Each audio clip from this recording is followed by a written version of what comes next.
안녕하세요. 사연 왔어요 톡톡입니다. 구독과 좋아요, 알림 설정 꼭 부탁드립니다. 그럼 오늘의 이야기 시작해 보겠습니다. 제 여동생은 눈에 넣어도 아프지 않을 저한테는 딸 같은 녀석입니다. 저희 엄마, 제 여동생 나오면서 돌아가셨어요. 저랑은 딱 띠동갑이고요.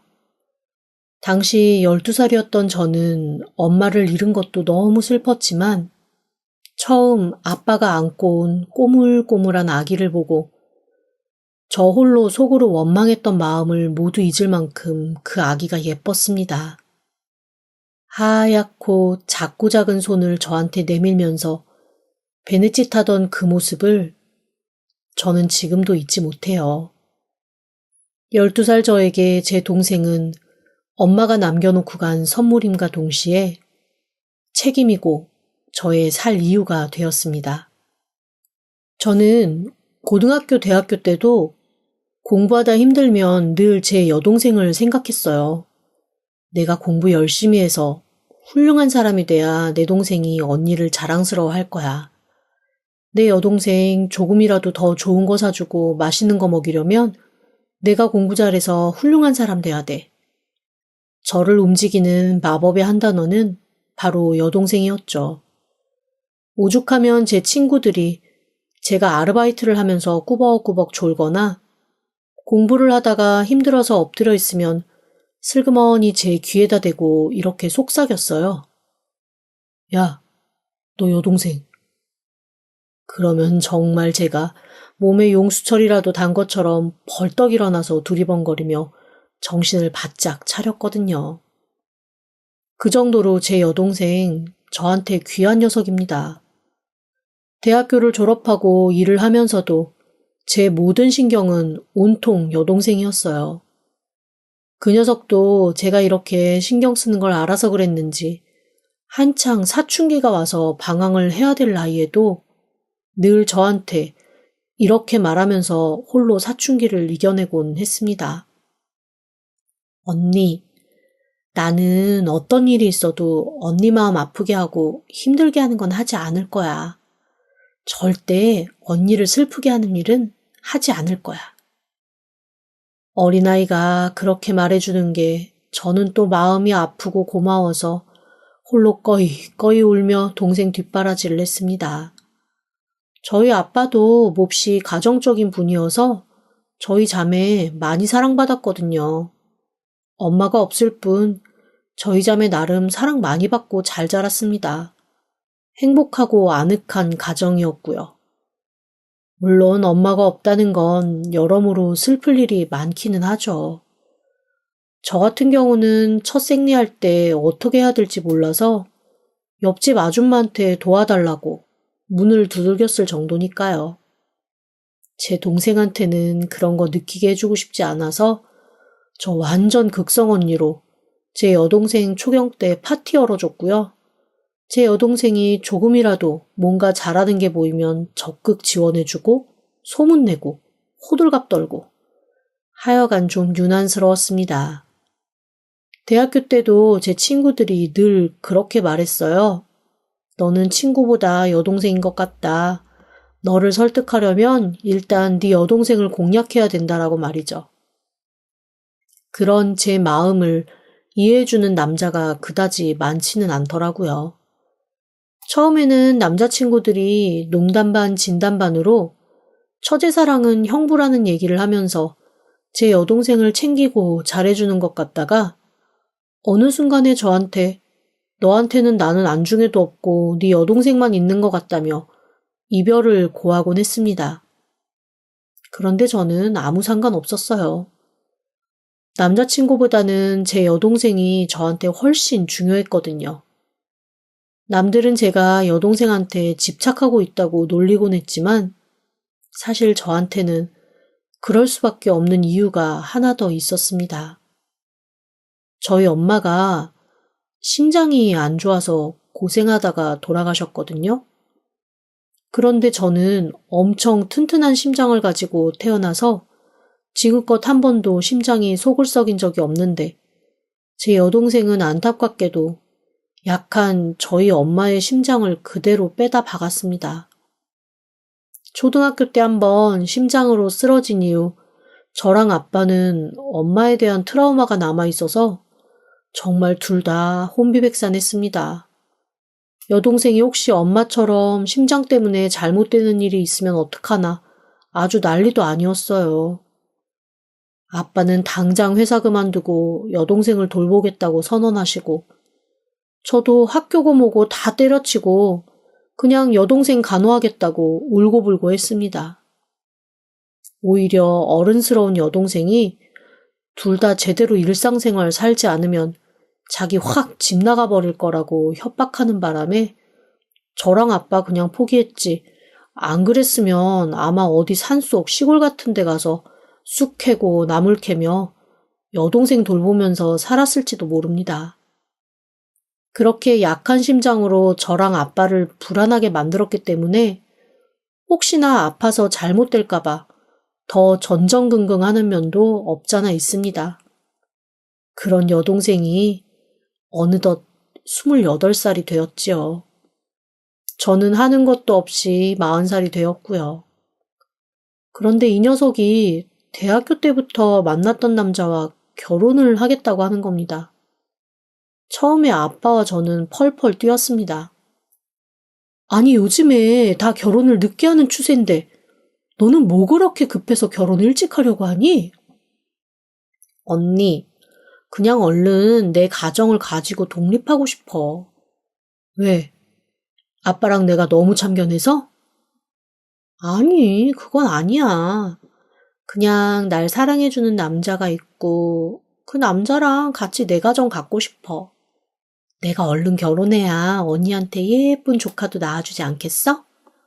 언니가 나를 이렇게 예뻐하는데 조카는 또 얼마나 예뻐하겠어. 그건 그래. 내리사랑이라고. 얘, 조카 생각만 해도 사실 좀 설레긴 한다. 남자친구네 집에서도 그냥 빨리 결혼하라고 하시고 위에 형이 하나 있는데 그 형은 독신주의자라나 봐. 나도 몇 년을 연애하면서 한 번도 못 봤는데 되게 자유분방하고 그런가 보더라고. 너 남자친구랑 나이차 많이 나지? 그래서 그 집에서는 서두르나 보다. 7살 차이 난다 그랬나? 아휴, 좀 젊은 동갑내기 만나지. 근데 언니, 나는 언니랑 나이 차이가 좀 있어서 그런지 그 정도 나이 차이 나는 건 별로 나이 차이 나는 것처럼 느껴지지도 않더라고. 나한테 되게 잘해줘. 많이 아껴주고. 당연히 잘하고 아껴야지. 어? 이렇게 예쁘고 어리고 어디 하나 뭐 빠지는 데가 없는데 당연히 예뻐야지. 제 여동생은 회사하게 웃으며 남들보다 일찍 가정을 꾸렸습니다. 그런데 사람이 느낌이라는 게 있잖아요. 여동생의 시부모를 딱 만나는 순간 뭔가 기분이 묘하더라고요. 상견례 자리에 아빠랑 제가 딱 앉아 있는데 시어머니 얼굴이 어딘지 모르게 떨떠름한 겁니다. 그래서 제가 친정엄마가 안 계시는 집이라 조금 불편하신가 보다라는 느낌을 받았습니다. 그런데 아니나 다를까 시어머니가 식사자리 거의 끝날 때쯤 이렇게 한마디를 하시더라고요. 엄마한테 이것저것 배우고 왔어도 가르칠 게 많았을 텐데 아무것도 못 배우고 와서 제가 한동안은 좀 붙들어다 앉혀놓고 이것저것 가르쳐야 될 것 같아요. 에휴. 그 말을 듣는데 기분이 순간 확 나빠졌습니다. 제가 시댁이나 이런 걸 경험을 했으면 모를까. 그런 것도 별로 경험이 없는지라 그런 말을 어떻게 참아야 할지 모르겠더라고요. 그래서 저도 모르게 생글생글 웃으면서 이렇게 말하고 말았습니다. 글쎄요. 엄마한테 제대로 못 배워먹은 애들보다는 제 동생이 훨씬 나으실걸요. 저희가 집에서 가르칠 수 있는 최대한의 예의범절과 배워야 할 것들은 거의 다 가르쳤습니다. 엄마가 안 계시긴 했지만 제 동생 많이 사랑하는 이모 고모가 엄마 10명 몫은 하셨으니까요. 그랬더니 시어머니가 저를 위아래로 살짝 훑어보면서 혼잣말로 이렇게 중얼거리시더라고요. 나이 차 많이 나는 언니가 있다더니 성격이 좀 세네.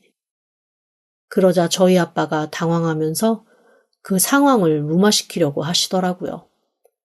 아이고, 이 녀석이 엄마처럼 자기 여동생을 케어하고 살펴주는 바람에 아마 자기가 엄마라고 생각하는 것 같습니다.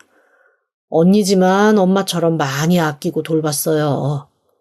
조금 과하게 반응을 해도 이해해 주시길 바랍니다. 제가 아빠를 살짝 치면서 이렇게 얘기했습니다. 과하긴 뭐가 과해요? 아빠, 말이야 바른 말이지. 우리 혜영이 뭐 어디 빠지는 거 있나요?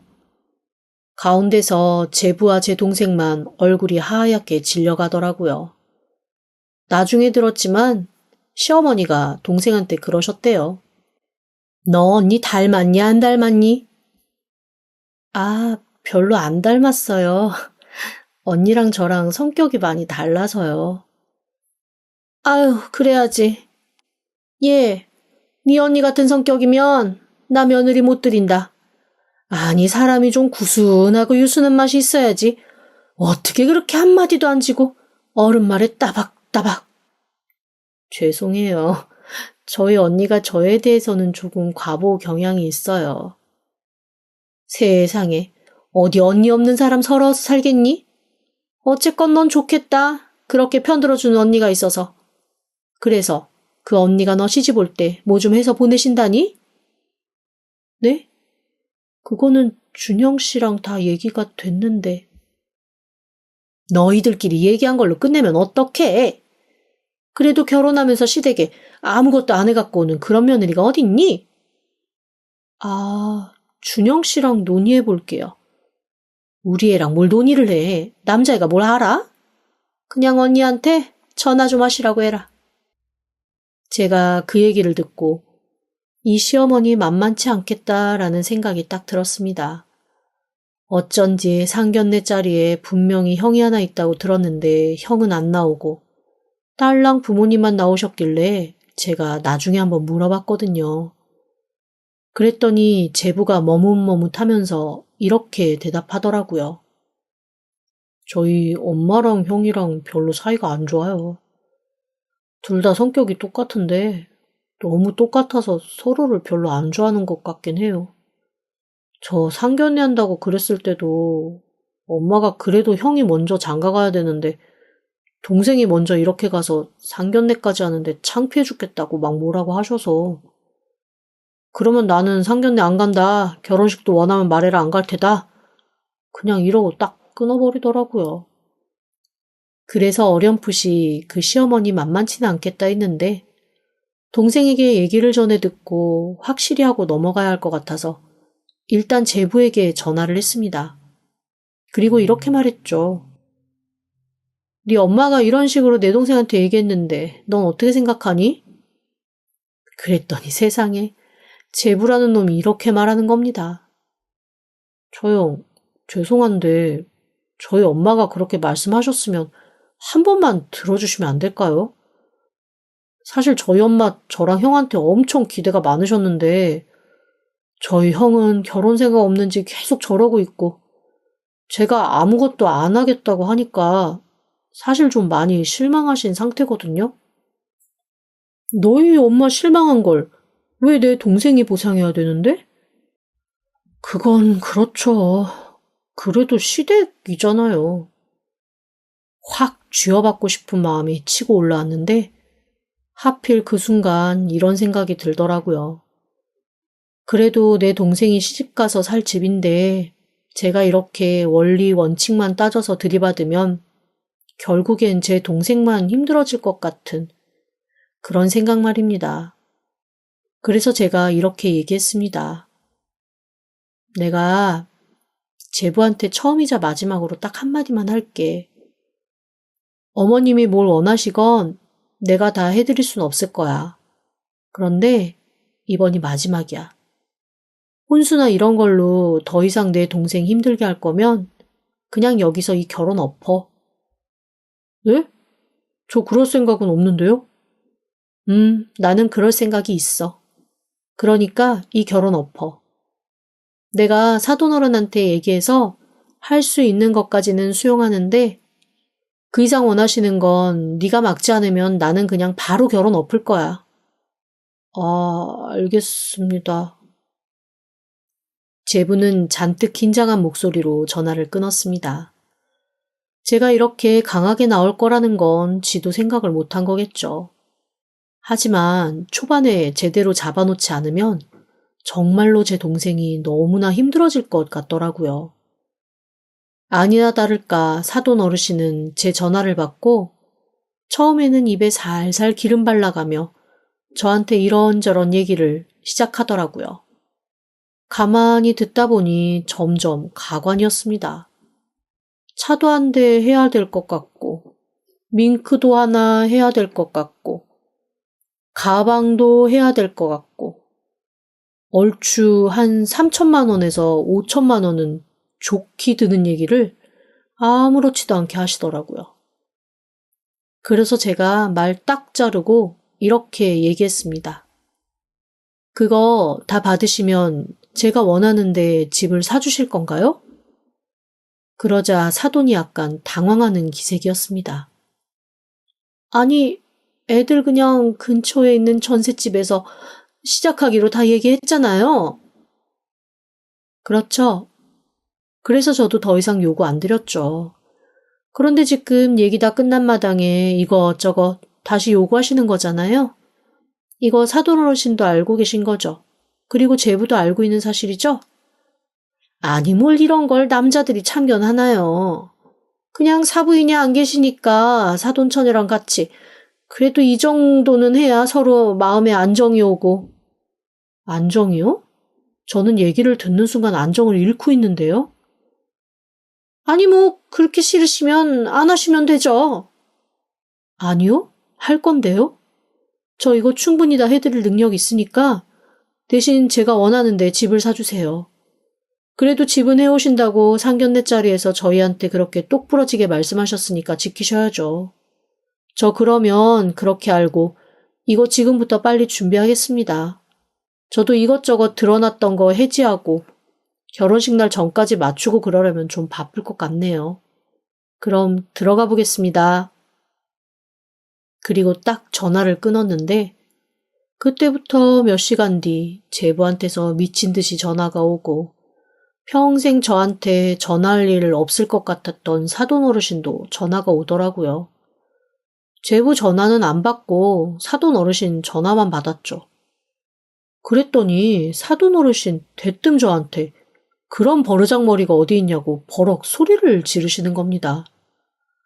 그래도 조금 양반스럽다고 생각을 했는데 제가 사람 잘못 본 모양이더라고요. 그래서 제가 무슨 소리시냐, 무슨 소리를 듣고 전화를 하신 거냐고 했더니 제가 글쎄 다짜고짜 집 사내라고 한 걸로 들으셨던 거예요.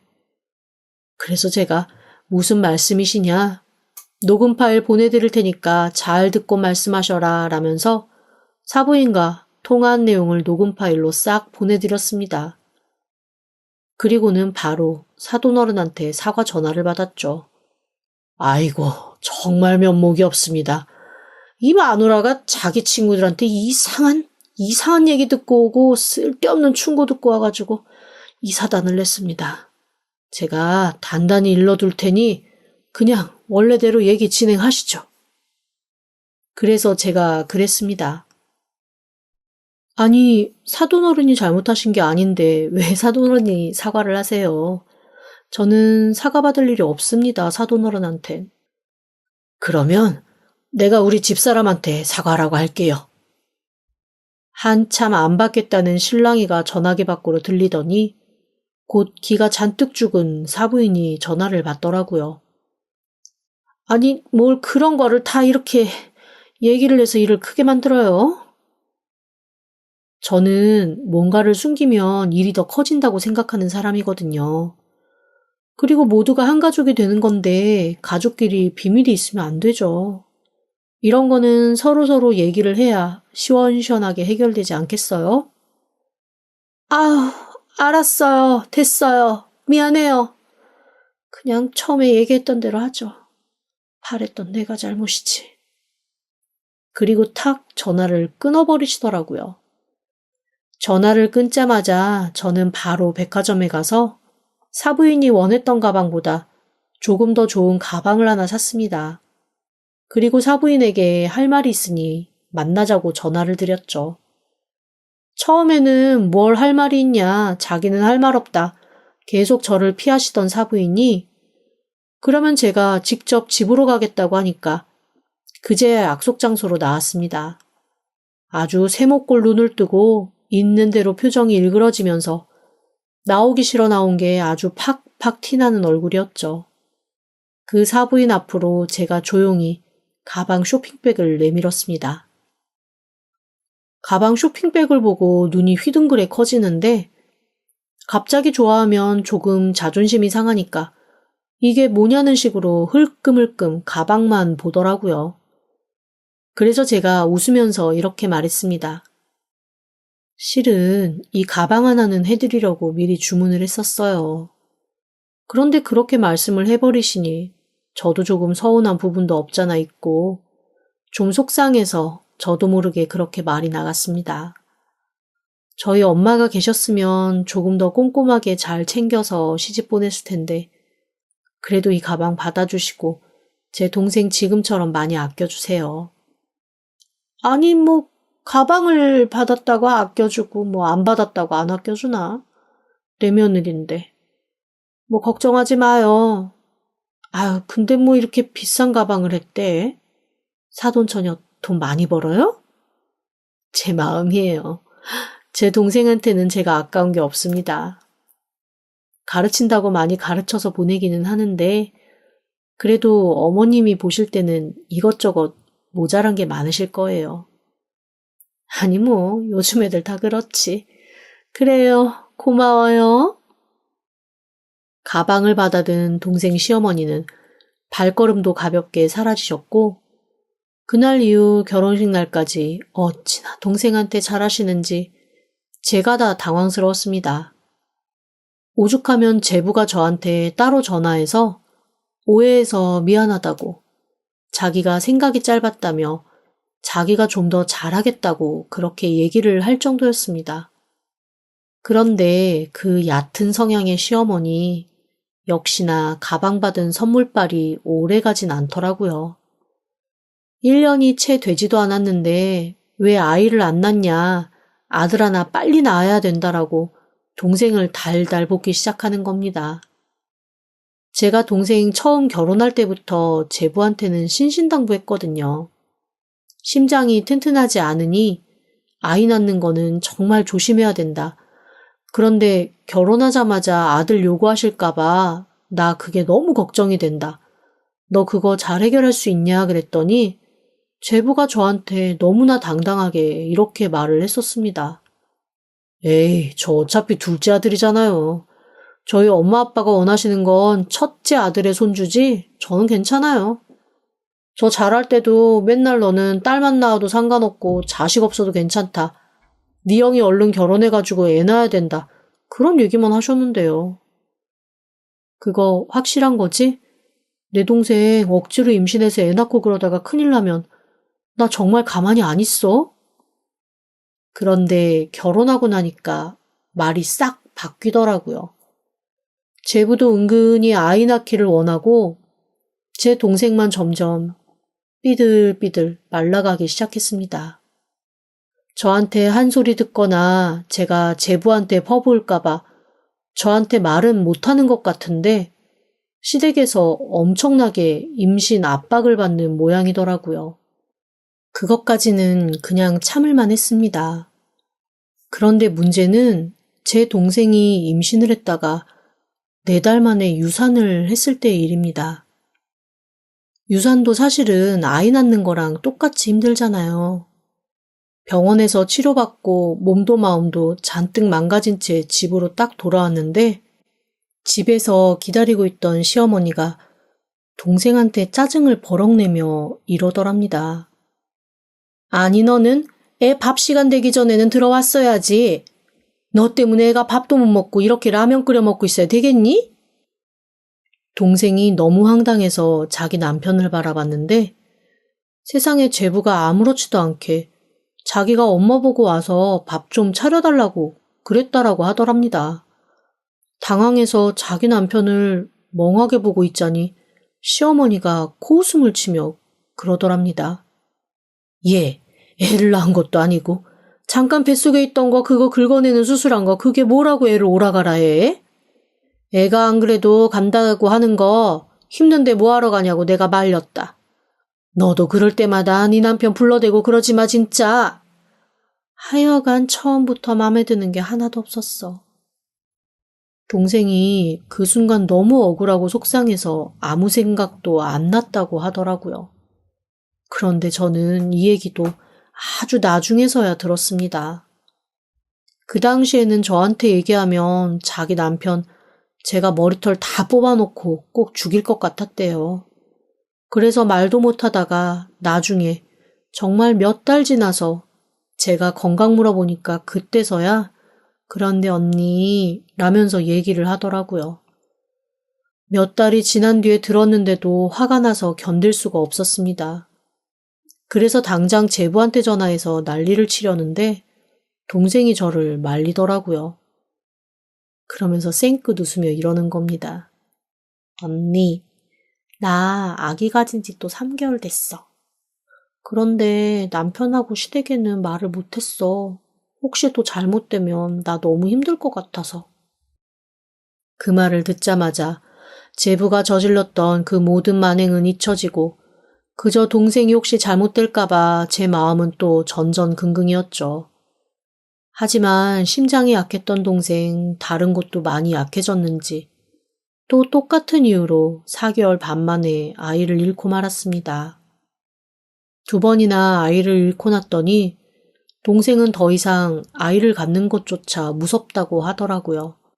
그런데 그 시부모님이 얼마나 또 난리를 치시는지 동생한테 이렇게 습관성으로 아이를 흘릴 거면 결혼 전에 미리 말을 했어야 되는 거 아니냐.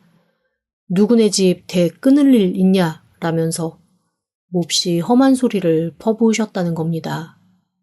제가 그 얘기를 듣는 순간 누구를 잡겠어요. 제부를 잡았죠. 아주 제부가 눈물 쏙 뺄 때까지 흥분해서 버럭버럭 소리를 지르며 제부를 휘어잡았습니다. 제부가 어리나가서 정신을 못 차리더라고요. 제가 마지막 한마디 딱 던졌죠. 나한테 이렇게 욕먹은 거 가지고 내 동생한테 한마디라도 했다가는 너희들이 같이 못 살 줄 알라고요. 제부가 마마보이에 우유부단하긴 해도 제 동생 없으면 못 사는 건 맞거든요. 그걸 아니까 저도 그런 식으로 지를 수 있었던 거죠. 혹시나 제가 동생 이혼시킬까봐 제부가 알겠다며 벌벌 떨더라고요. 그런데 저랑 제부가 그렇게 한바탕 얘기를 하고 있는데 멀리서 누군가가 걸어오며 제부를 부르는 거예요. 처음 보는 사람이었습니다. 제부가 당황하면서 저한테 그러더라고요. 처음 보셨죠? 저희 형이에요. 좀 당황스럽더라고요. 동생 결혼식 때도 안 온 형을 제가 제부를 혼내고 있는 이런 자리에서 만날 줄은 꿈에도 생각을 못 했거든요. 그 형이라는 사람 딱 봐도 얼굴에 또라이라고 쓰여 있더라고요. 네, 그런 사람 있잖아요. 나이는 좀 들었는데 지 맛에 살면서 얼굴에 거만함이 머리끝부터 발끝까지 줄줄 흐르는 사람이요.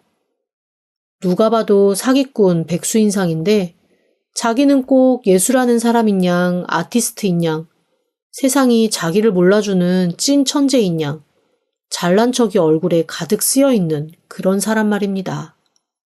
제가 세상에서 제일 싫어하는 종류의 사람이 그런 사람이거든요. 실속도 없으면서 괜히 거만하게 온몸에 잘난 척이 줄줄 흐르는 쥐뿔도 없는 사람이요. 제부의 형이 누가 봐도 딱 그런 사람이더라고요. 그 사람이 저희 앞에 와서 딱 서더니 저와 제부를 보면서 뜬금없이 이렇게 얘기하는 겁니다. 너는 왜 꽃한테 얻어맞고 있냐? 등줄기에서 소름이 돋더라고요. 이놈은 그 말이 멋있는 말이라고 생각하고 하는 거잖아요. 제부도 창피한 모양이었습니다. 얼굴이 빨갛게 물들더니 그 남자를 노려보며 이렇게 말하는 겁니다. 좀 조용히 해. 조용히 하라고. 주접 떨지 마. 처형이야. 안녕하세요. 결혼식 때도 못 가뵙고 이렇게 처음 뵙네요. 아, 네. 안녕하세요. 처음 뵙겠습니다. 대체 왜 그렇게 느끼한 얼굴로 저를 보면서 손을 내밀고 악수를 청하는 건지 그 손조차 잡기가 너무 싫어서 그냥 고개만 까딱하고 말았습니다. 그리고 더 이상 말 길어지는 게 싫어서 제부한테 한마디만 더 했죠. 조심해. 잘하고. 애한테 상처 주지 말고. 그랬더니 제부의 형이라는 사람이 글쎄 뭐라고 그러는 줄 아세요? 이놈이 결혼만 일찍 했지 아직 여자 마음을 전혀 몰라요. 제가 좀 더 잘 가르쳤어야 하는 건데 대신 사과드리겠습니다. 아, 네. 어설프게 대답하면서 제가 속으로 무슨 생각했는 줄 아세요? 너는 여자 마음은커녕 평범한 사람 마음도 모르게 생겨서 뭐라고 나불거리는 거냐. 입 다물어라 하는 생각뿐이었습니다. 1일도 정이 가지 않는 제부의 형을 얼결에 만나고 집으로 돌아왔는데 그날 저녁 모르는 번호로 문자가 하나 오는 거예요. 봤더니 제부의 형이었습니다. 저한테 사돈과 함께 진지한 만남을 가지고 싶다는 문자를 보냈더라고요. 저는 처음에 그 진지한 만남이라는 게 혹시 동생들 일 때문에 뭔가 저와 논의할 게 있나 했습니다. 그래서 혹시 무슨 일이냐, 애들한테 안 좋은 일 있냐고 했더니 글쎄 소름 끼치는 답이 온 거 있죠? 그 아이들은 빼고 저와 둘이 함께 좋은 얘기 나눠보시는 건 어떨까요? 너무 소름이 끼쳐서 저도 모르게 꽥 소리를 지르고 확 전화기를 던져버렸습니다. 그리고 아예 수신 차단을 해버렸죠. 그런데 며칠 뒤 제 동생한테 전화가 오는 겁니다. 언니, 혹시 우리 시아주버님 만났어? 미친놈이더라. 왜? 너한테도 이상한 소리 해? 언니 큰일 났어. 시아주버님이 선언했어. 자기 40년이 넘는 외로운 인생 깨부수고 두들기고 설레는 그런 여자 처음 만났다고. 무슨 일이 있어도 이 여자랑 결혼할 거고 이 여자 아니면 스님 될 거라고 절에 들어가 버리겠다고 시부모님한테 선언했어. 잘 됐네. 결혼하면 되겠네. 야, 그 사람 장가 가는 게 너희 시부모님 소원이라며. 장가 가라 그래. 장가 가서 행복하게 살고 애도 낳고. 그럼 너도 좀 더 편해지는 거 아니야? 그런데 언니, 그 여자가... 왜? 그 여자가 싫대? 하긴 싫겠다고 하게도 생겼어. 딱 봤는데 느끼해. 그리고 여자들이 좋아할 만한 스타일이 아니야. 어디서 가짜는 예술가인 척 아주 상백수 건달. 아주야 2번 만나기도 싫은 그런 타입이더라. 그래도 뭐 세상에는 여러 종류의 사람이 있으니까 뭐 좋아한다고 하는 사람도 어딘가 있을 거야. 뭐 그 여자가 그러길 바라야지. 언니, 그 여자가 언니야. 갑자기 세상의 모든 시계가 다 멈추는 것 같았습니다. 어? 뭐라고? 그 여자가 누구라고? 그 여자가 나라고? 나 왜? 아니 나를 언제 봤다고? 아니 보긴 했지. 나 그 사람 본 거 30초도 안 됐을걸? 우리 말한 것도 10마디도 안 돼.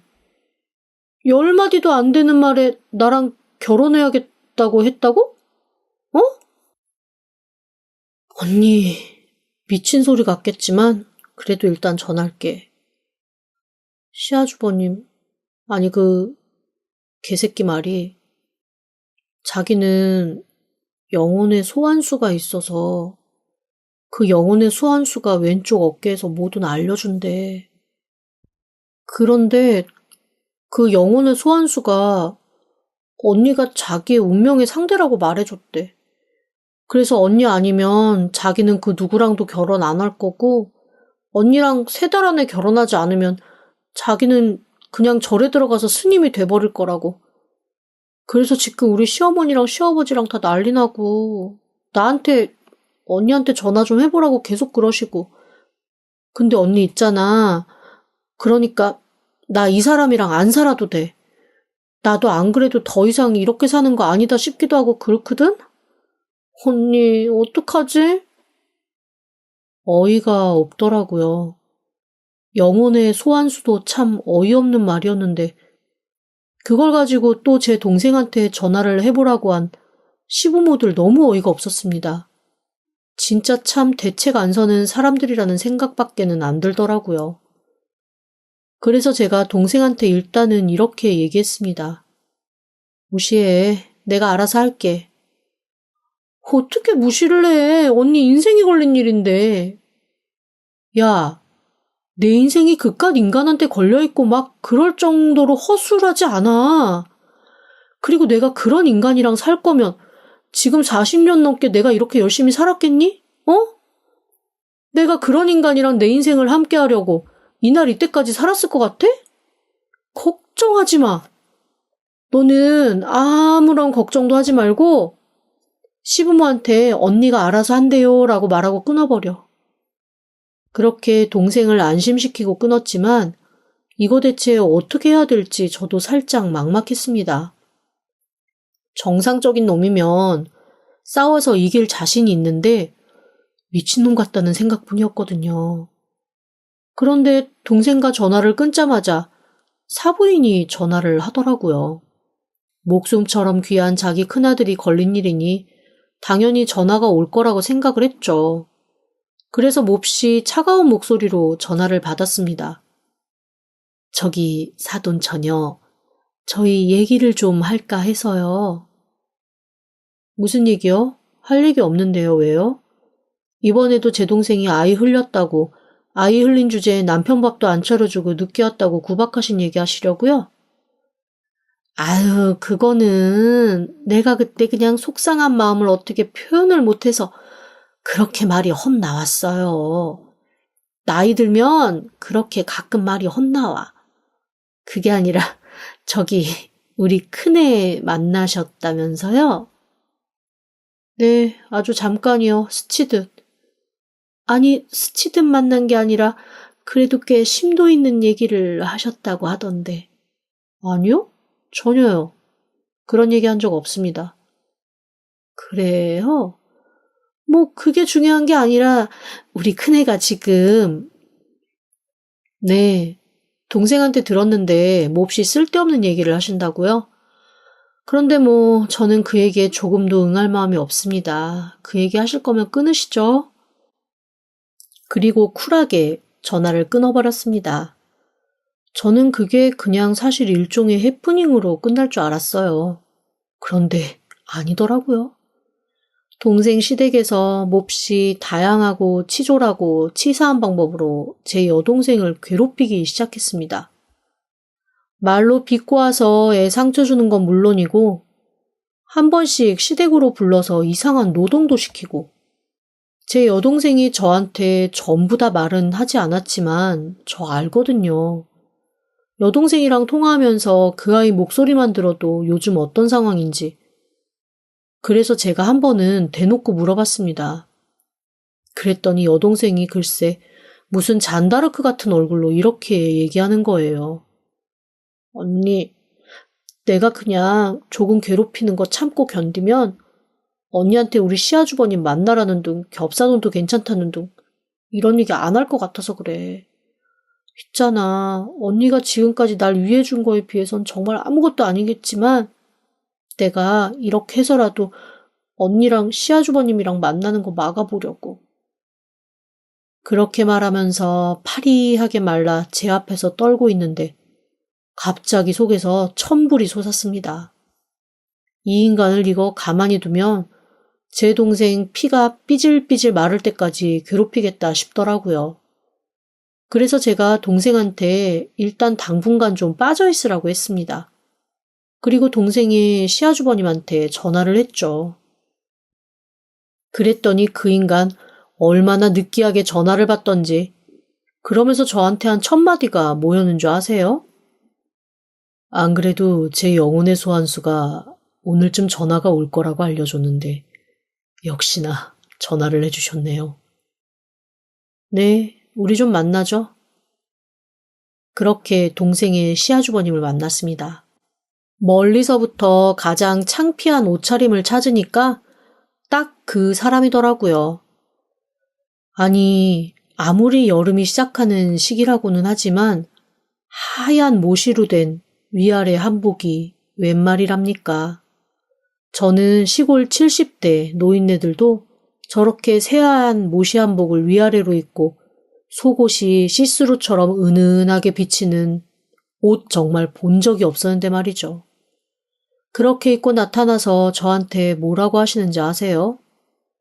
자기 영혼의 소환수가 백두름이라서 좋은 일이 있을 때면 항상 이렇게 하얗게 입는다네요.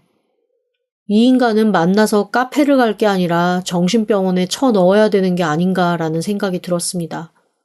하지만 제 동생을 생각해선 그럴 수가 없었죠. 일단 앉아서 얘기를 하기 시작했습니다. 제가 짐작한 대로 당연히 얘기는 통하지 않더라고요. 그렇다면 두 번째 작전, 미친놈한테 미친놈, 도른놈한테 도른놈, 맞불 작전만이 제가 쓸 수 있는 작전 아니겠습니까? 그래서 제가 그 사람을 보고 아주 맑은 눈을 하며 이렇게 얘기했습니다. 그런데요, 그쪽은 영혼의 소환수가 있다고 하셨잖아요? 저한테는 할머니 조상신이 계세요. 할머니 조상신이요? 안 그래도 할머니 조상신이 저한테 80평대 아파트에 외제차 2대, 그리고 동생과 함께 시간 보낼 수 있는 크고 넓은 별장을 줄 남자가 조만간 나타난다고 해서 제가 기다리고 있었거든요. 사실 처음에는 동생의 시아주버님이기도 하고 저한테 확신이 없었어요.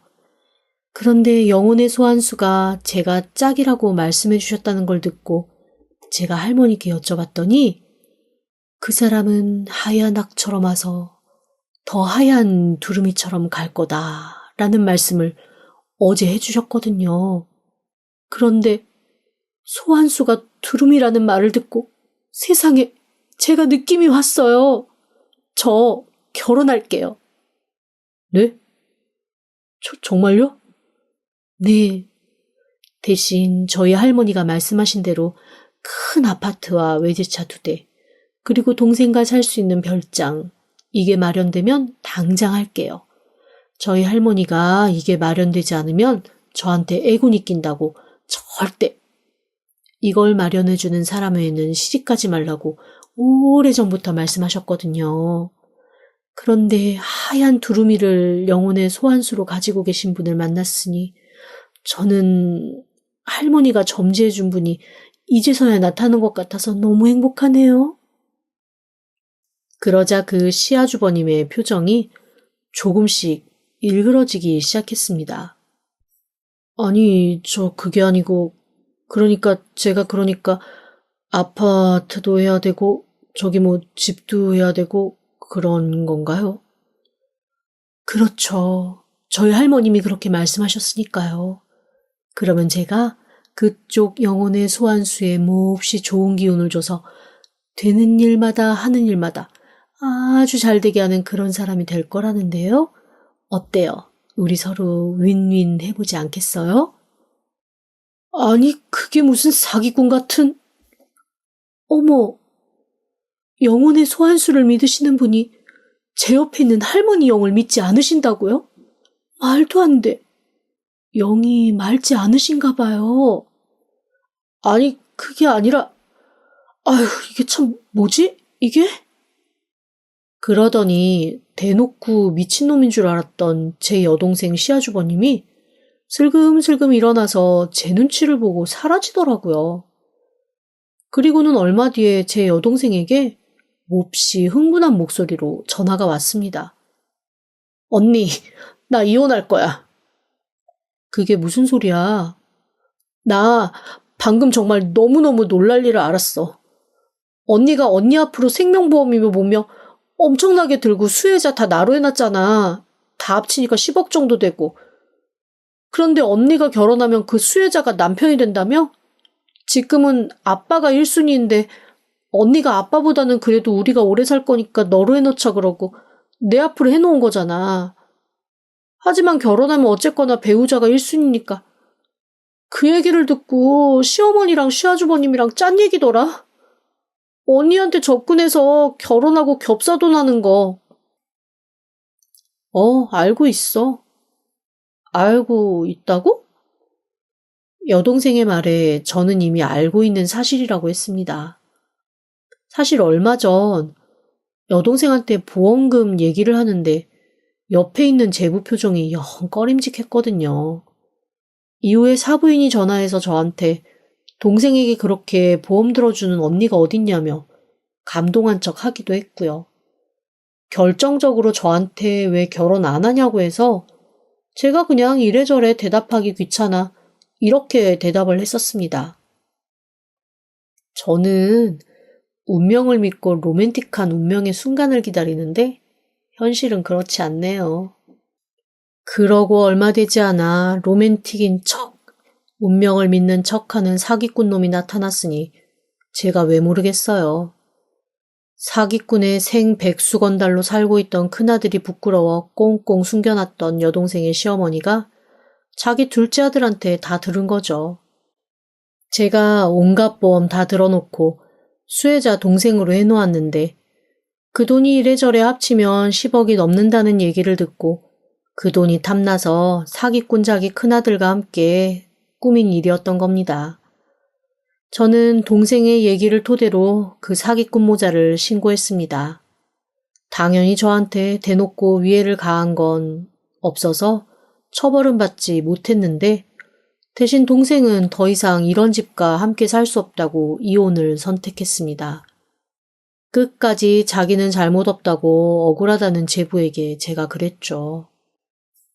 한 번만 더 내 동생 앞에 나타나면 네 형과 엄마가 이런 짓을 저질렀다는 걸 너의 모든 회사, 지인, 친구에게 샅샅이 알릴 거야. 그러니까 다시는 나와 내 동생 앞에 나타나지 마. 자기 둘째 아들 인생마저 망치고 첫째 아들 감옥 보낼까봐 두려워진 제 여동생의 시어머니가 재산분할도 깔끔하게 해주고 기가 팍 죽어서 저희한테 한마디 말도 못하더라고요. 그렇게 제 소중한 여동생은 다시 제 품으로 돌아왔습니다. 좀 일찍 결혼했다가 일찍 이혼을 하긴 했지만 한 번 이상한 놈한테 걸렸던지라 다음에는 좀 더 좋은 사람이 나타나길 바라며 제 옆에서 제가 조금 더 오래 아껴주고 사랑해주려고요. 지금까지 들어주셔서 감사합니다. 구독과 좋아요, 알림 설정은 사연 왔어요 톡톡에게 큰 힘이 됩니다. 지금 바로 구독 부탁드립니다. 그럼 다음 사연으로 또 찾아오겠습니다. 감사합니다.